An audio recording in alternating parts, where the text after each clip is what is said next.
Classicos. 4 times they were not obviously beaten. That is the El Clasico. You get in the El Clasico, they had gone ahead to boss it. By the way, in the entire era of Xavi, they had gone ahead to boss it. You understand? And when they came in here, a lot was on stake. And guess what was going to happen today? What's the name of the manager? He's known as Hans Flick for Barcelona. He has come up and obviously put in a very huge shift altogether. He has found himself really beating Real Madrid. Even in the preseason, they beat Real Madrid, but that was just a friendly game. But this has been the first competitive El Clasico between Real Madrid and Barcelona for the very many more to come this season, because they are all in the Champions League. They have to play in the Copa del Rey. There is another, is it the King's Cup that is played in Saudi Arabia? They have to be playing there. So they still have very many games to go, and you will find themselves colliding most of the times in the Copa del Rey, the King's Cup, and we'll see what will obviously happen. But today, the game of football has ended. 4, hear me out. It's 4 Barcelona and 0 Real Madrid. When I was doing the match preview for this game, I was like, I see Madrid as favorites to really win this game of football. I saw a draw taking like 60%. That was my prediction. Madrid win 30% and Barcelona win at 10%. And obviously, I based on how Real Madrid were performing, and how the records were favoring them into this mix. And I was like, when you look at these two teams, if you're asked which team really had more players that really had a lot of experience when it came to playing to the El Clasico, you understand the team was none other than Real Madrid, because the Vinicius Juniors of this world, the Militaos, when you look at that starting 11, the Chiominis have been playing El Clasicos here. And for Barcelona, when you look at their starting 11, because their starting 11 had Pena. I've never seen him participate in any Clasico. Jules Conde has Kubasi. I think he played in one last season, if at all I'm not mistaken. So, Balde, he has been there. Martinez, not a lot. So, Kubasi, Martinez, Casado, Lamine Yamal played like 1 or 2. Lopez. You get close to 5-6 players that came into this game of football. We are really naive about this game. When you look at Real Madrid starting 11, Lunin was really participative in the last year's all El Clasicos because Thibaut Courtois was injured. Vasquez has played. Eder Militao has played in El Clasicos. Rudiger has. Mendy has. Jude Bellingham has. Valverde has. Camavinga has. Tchouaméni had. And Vinicius Junior has. But it was only one player, Kylian Mbappe, who had not gone ahead obviously participate into what we call an El Clasico. And this has been his first El Clasico that he took part in. And guess what? He lost it. And weighing these two sides, in as far as the experience of the Clasico is concerned, Madrid really weighed heavier. But guess what? At the end of the game, all went to see to it that the side of Real Madrid went ahead to went obviously to lose at home, and that was really very embarrassing. And if Ancelotti continues to lose like this to Barcelona, I think his job will obviously be on the line, because when you look at the stories that I've gone ahead to read coming in through from the side of Germany, it's like Alonso has already gone ahead obviously tell the side of Bayern Leverkusen that he's gonna be leaving for Real Madrid. You get into the next summer. That is it. So that is it. Now the goals were scored by Robert Lewandowski in the 54th minute. 2 minutes later, in the 56th minute, he went ahead obviously get a very good cross coming in through from a man known as Balde, and it was cut off poor defending and he headed in the back of the net. Lamine Yamal, 77th minute, obviously it was Rafinha who obviously went ahead to give him that ball, and Rafinha went ahead to score his own goal in the 84th minute. So all these were really defensive mistakes, and I wish I could really find the European lad on whether he went ahead obviously to put out these goals and how they really came in through and obviously broadcast them live onto the screen, because this was really very, very, very, very, very, very pissing. And Real Madrid, looked very, very, very bad. Chances were there, but they couldn't obviously come up and obviously compete them. The goals they scored, all those were offsides, and they were really ruled out. It shows you exactly how far Barcelona is when it comes to obviously being clinical, because it's not that Barcelona came up and obviously dominated the game. No, the few moments they had, because if you're not clinical, then this game is not meant for you. You are supposed to be as clinical as possible, because if you're not clinical, you aren't going to find yourselves in a position of obviously doing the needful. Kylian Mbappe really had a goal ruled out because it was offside, you get. And I think on 2 occasions, or 3, 4, 5 occasions, Mbappe had keeper to beat, but all of those occasions he was really offside. You know, I think it was only one that required for Ander Ronen to come in through and obviously make that beautiful save. You understand? But all in all, he's really one of those players that is really a good finisher, but the day wasn't his, and even Vinicius Jr. was really very, very, very called into action. And as things stand in the La Liga, Barcelona are really cruising. They're really cruising, and I tell you what, the manager went ahead to name what we call unchanged starting 11, like that played against Bayern Munich. You get? And it came in through, and it's really winning games for even the Clasico. I thought that maybe Frankie de Jong would come in through, you know, but it shows you the importance of Frankie de Jong, that at halftime, Barcelona couldn't score, but in the second half, you saw what happened. When Frankie de Jong came in through, there is something that he gives you in that midfield that Casado cannot give you. I know the reason as to why Casado was taken off, because he really had a yellow card, and Frankie de Jong came on through, and magic really went ahead to happen. And if you're a fan of Manchester United, you now know why Erik ten Hag was dying to get in this young man, because the guy is really that good. He's very, very, very, very good. So, all in all, that's football for you, and that's how things went ahead to pan out down at the Santiago Bernabeu. Then, 9 shots you get by Real Madrid, 15 shots by Barcelona, 4 shots on target by Real Madrid. Barcelona had 7 shots on target, 41% ball possession by Real Madrid. Barcelona had 59% ball possession, 311 passes completed by Real Madrid.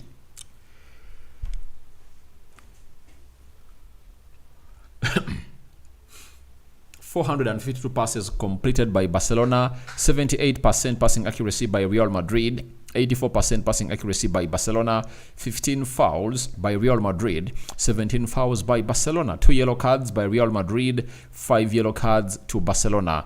No red cards issued in this game. Good officiation by the referee. 12 offsides. Have you heard? 12 offsides by Real Madrid, meaning that the side of Barcelona made Real Madrid to be offside 12 times. It shows you how good they were when it came to obviously playing that high line, and they did the same thing when playing against Bayern Munich. However quick you are, their backline really communicates in unison, and Mbappe and Vinicius Jr. are really vanguards of speed. You know that very well. They can kill you off if at all you really coming through with their speed. And now, we now know exactly how to obviously get them off. Your defensive line should be very much in action and very much in unison communication. That's what exactly went ahead to happen when Real Madrid went ahead obviously play against them. 12 against 1. Barcelona had only 1 offside. And we look at the first goal and how it went in through. When Casado released Lewandowski, obviously, Lewandowski was in huge yards of space, and I was like, how does Eder Militao and Rudiger allow this to happen? You cannot allow that to happen, because this is one of the deadliest strikers in the world for the past, I think, 2 decades. If you've gone ahead to obviously be following him up, he has been really deadly, and there is no way you allow such a pass and such space to be given to him. And you saw to it that he really completed that shot with ease, you know. And to show you that it was an easy finish for him, he even took it towards the starting line of the 18 yards box area of the right half space. You understand? Because he really had no one behind him. He was like, there is no need for me to come close to the goalkeeper, and that's what he went ahead to do. That is Lewandowski. And for the second goal, a cross comes in through, and he's really not marked. And we know how his threat when it comes to those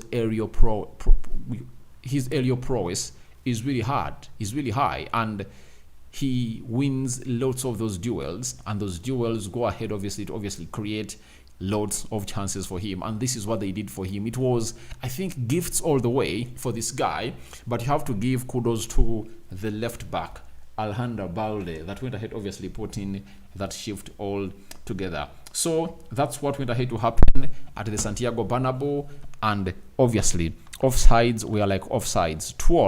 10 corners to Real Madrid and 3 corners to the side of Barcelona. And for Real Madrid, they used to obviously score some of the goals in the Clásicos through set pieces, and looks like they've gone ahead to really lose out on people that really deliver set pieces in names of Toni Kroos, and also people like Ramos. Alaba is injured. If you have only one defender that can come in and obviously create a situation into that central, into those set pieces, and that is Rudiger, then he can easily be outmarked. You get? He can easily be really put out of the game, and there is no way he's really going to win it, because everyone will be like, let's obviously go in for him. So that's where Real Madrid is looking in maybe for William Saliba to come in through and obviously do the needful and really have them onto what would have gone ahead to be something great. So that's how everything went ahead to pan down at the Santiago Bernabeu. But Real Madrid looked bad, especially the midfield, the defensive side. They really looked bad. And I think Ancelotti went ahead not to really respect Hans Flick. He was like, these kids are young. I can obviously go head to head with them. And forgetting that these kids are young, but one thing they have is that they've been playing football for some time, and they're really having more talent than some of his players. People will talk about Jude Bellingham, but look at his effectiveness on the field of play. Is it at the same level like that of Pedri, Casado, Lopez? Because he will obviously come up and really do the needful. Jude Bellingham was played, I think, was it a right winger? So that formation of 4-4-2, I never really enjoyed it. I think it would have been better for him to obviously say, I'm playing a 4-3-3. Mbappe, go to the right side of the attacking midfield, and Vinicius play on the left. Then let Jude Bellingham play as a false number. And I don't know why they've gone ahead to really stuck with Kylian Mbappe being played as a number 9, because obviously they're not creating enough chances for him. And however much they went in for those through balls to beat that high line of Barcelona, they couldn't, because even on only one occasion, that's when we saw the ball cross the line.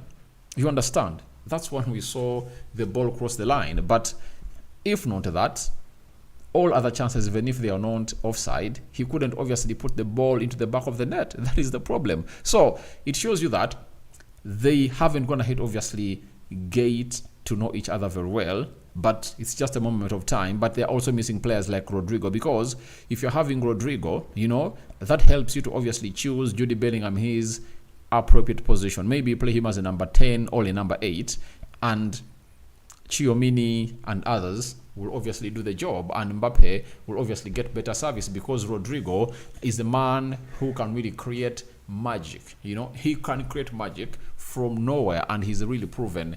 And even the time he really got a muscular injury, he had even gone ahead to score in that game. I think it was in the Champions League. So it shows you how they're really doing bad, and that's why they went ahead to run a story that for the very first time, Madrid is really going to attack the market very hugely, to get in 6 players. And I know why they're really going to be doing that, because the 3 years of the financial fair play came to an end, and they came to an end. That means they can obviously start another year or another set of 3 years. Remember, the financial fair play rule is balanced after 3 years. Now, if it's 3 years, that means the team of Real Madrid can spend a lot of money in the first year, and in the second and third year, they don't spend to match up the levels or to match up with the rules of the financial fair play. That's why you'll see them going in for very many players because their squad is really limited, with Thibaut Courtois out, Alaba out, Rodrigo out. Who else is out?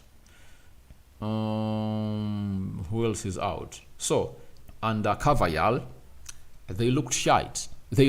So that is exactly what they are supposed to really be doing. But they looked bad today. They really looked bad today. But kudos to Hans Flick. I always want to give it to the manager for really trusting those youngsters that he went ahead obviously put into that central defense. When you look at that central defense, Kubasi, if you don't know Kubasi,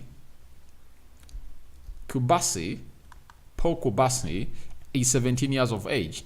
Can you imagine? He's 17 years of age. That is Kubasi. And then Martinez, who played alongside him, is 33 years of age. You get? And I think they bought him on a free. And they obviously, I think they got him from, was it Real Sociedad? And they brought him in, He's really having that huge experience into the beautiful game of football. So, he's like, I'm getting in these young stars and they'll get me to where I want to be. And we know his track record. He trusts these youngsters. He always trusts them to the fullest because he knows exactly what they're really going to be putting up on the table. Let's go to the table and see how things really pan out. And I told you before we came into this game of football that Barcelona was 3 points ahead of Real Madrid. And if at all they won, they would go 6 points ahead of Real Madrid.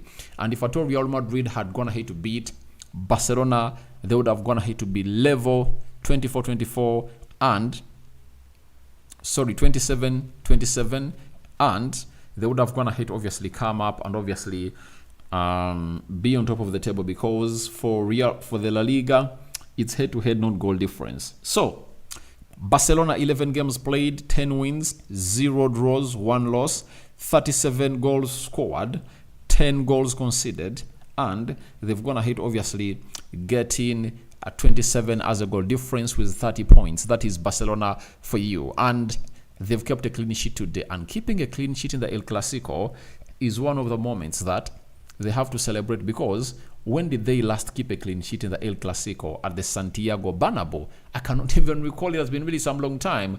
Most of the El Clasicos have been all about opponents scoring goals in every game. They score, they concede. Both sides really went ahead to concede. But this time round, it looks like Barcelona have gone ahead to take it to the next level. Real Madrid, 11 games, 7 wins, 3 draws, 1 loss, 21 goals scored, 11 conceded, goal difference of 10.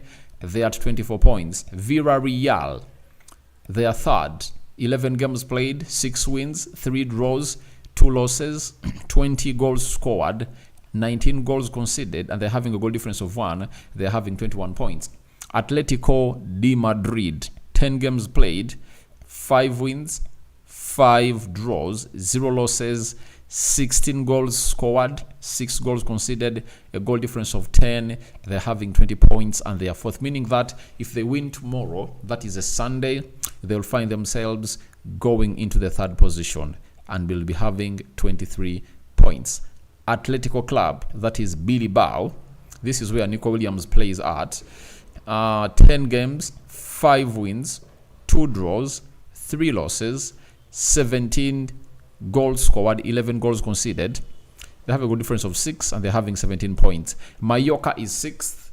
Roy Volcano is 7th. Rio Betis is 8th. Osasuna is 9th. Sevilla is 10th. Celta Vigo is 11th. Real Sociedad is 10th. Is 12th. Girona, that qualified for the Champions League and almost vied for the first slot of the La Liga for the entirety of last season, they are 13th into the league. So that is the team for you, and that's how the table of the La Liga is really looking, because most of you might be like, Rokani, how is the table like? I'm having Mohamed. Shock Barcelona smashed Hala Madrid. Obviously, they smashed Madrid like no other, and Madrid is really now nursing wounds because of how they've gone ahead to lose this. Jaya, Vamos, Barcelona, all right, but I feel sad for Mbappe. You shouldn't feel sad for him, sometimes it's hard to obviously have an easy kickstart. And even Cristiano Ronaldo came in through in here and really had a very bad